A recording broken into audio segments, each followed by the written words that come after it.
Wow. There's no paper products anywhere. Hey everyone, it's Thursday, March 19th. I'm kind of running fast, so please pardon the kind of sporadic updates, but a lot going on.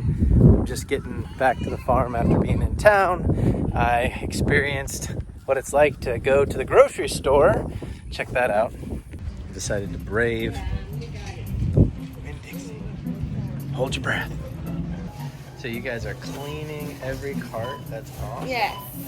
So she doesn't want to be on camera, but what do you do? What do you actually do? You clean the handles? Yeah, I Nice. pretty much everywhere where anyone wants to touch. Nice job, Winn, Dixie. Awesome. Yeah. Thank you. So just a few minutes later, I've got pretty much everything looking good. No empty shelves. Well, some. But you can imagine there's a reason. We've got a lot of frozen items missing. Oh my gosh, yes! They still have chicken thighs. My favorite. I'm getting 2. I got this incredible Today Show chicken thigh recipe I'll link to. Why do I feel weird going by the pharmacy? It feels so stereotypical. I held my breath though. Bacon. Not just any bacon. Oh God. Gluten-free. Are you kidding me? Marketers. Damn you, marketers. How's your anxiety levels? She said, I'm fine. Just another day. Yep. Just another day. Got it done. Look at the cookies. You can tell the work is really being put in to keep things stocked and keep on top of it. The cleanliness was really, really impressive. A+ Winn, Dixie. I appreciate it. Look at all this. Got the sanitizer. I gotta take a picture of that. But the thing is, we always had that out. Always? Now people are noticing it. Yeah, we always had 4 hand sanitizer up on. Seriously? Yeah. I love that. All right. So that was my experience at the grocery and the bank. If anybody needs grocery delivery, feel free to reach out to me on Friday night because I'm going to be doing grocery runs on Saturdays. So if you're stuck indoors and need some help with that, feel free to let me know. I want to shift gears and show you a really informational video by PBS that I thought explained the science of epidemics with lily pads. This is what a rapid global pandemic looks like. Little to nothing to slow the number of new infections means a lot of people sick in a short amount of time. A slower global pandemic looks like this. The rate of new cases is lowered and they're spread out over a longer period of time. And which one of these paths that we end up on is important because of this line. It represents the capacity of our healthcare system, the number of beds, doctors, respirators, and everything else. What experts fear is a sudden explosion like this, overwhelming this capacity. And what's really interesting here is that even if these two curves represent the same total number of people that eventually get infected, in the rapid outbreak scenario, more people will die because there won't be enough hospital beds or ventilators to keep them alive.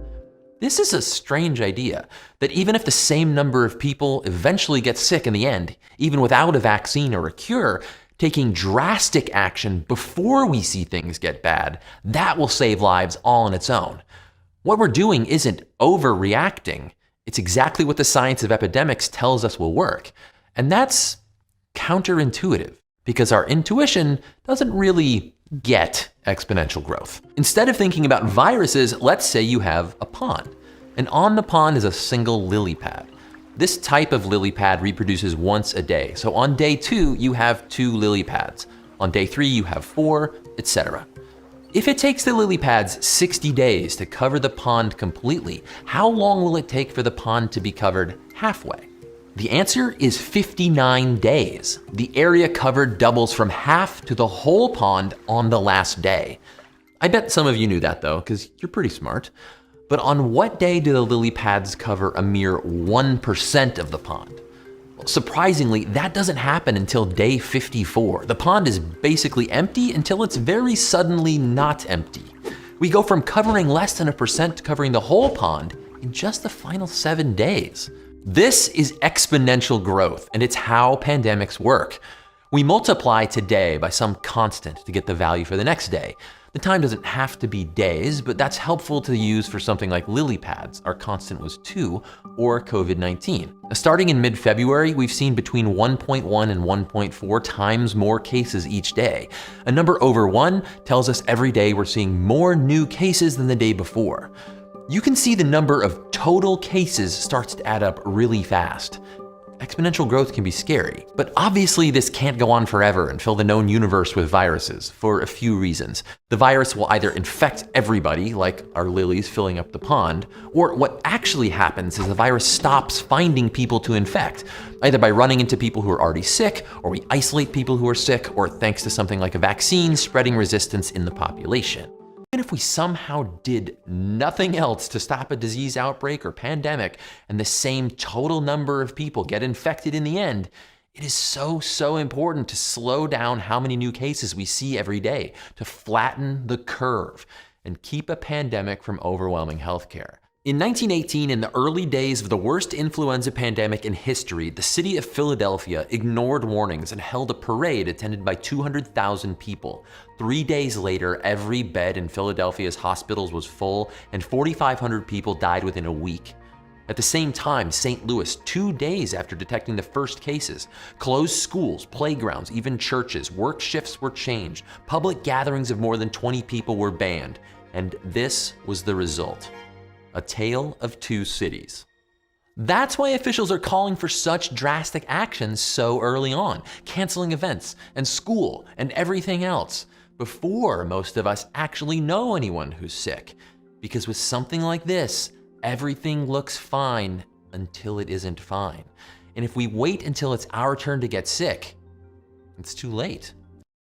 Word is out that they are actually considering some sort of travel pause, ban. Unclear whether or not it's international travel with airlines or domestic, but just in the next couple of days that is supposed to be coming down the pike. So we just, stocking up on additional items, not hoarding, but also filling up the tank with gas, things of that nature. Just the normal stuff if like a Cat 5 hurricane was about to hit. Hey, Manny.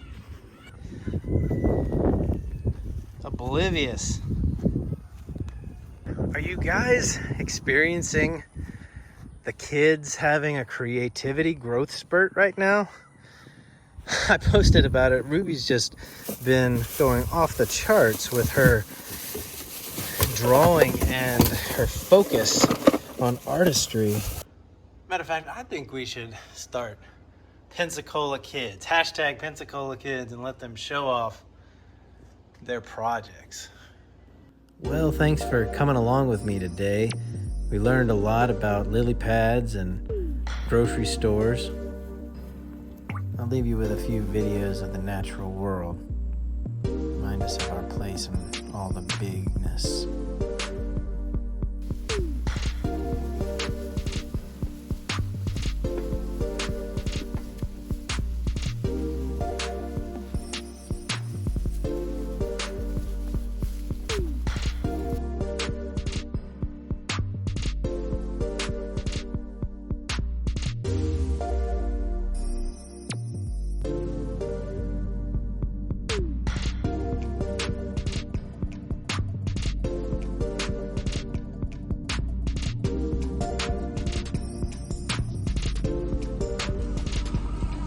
Ha ha ha ha!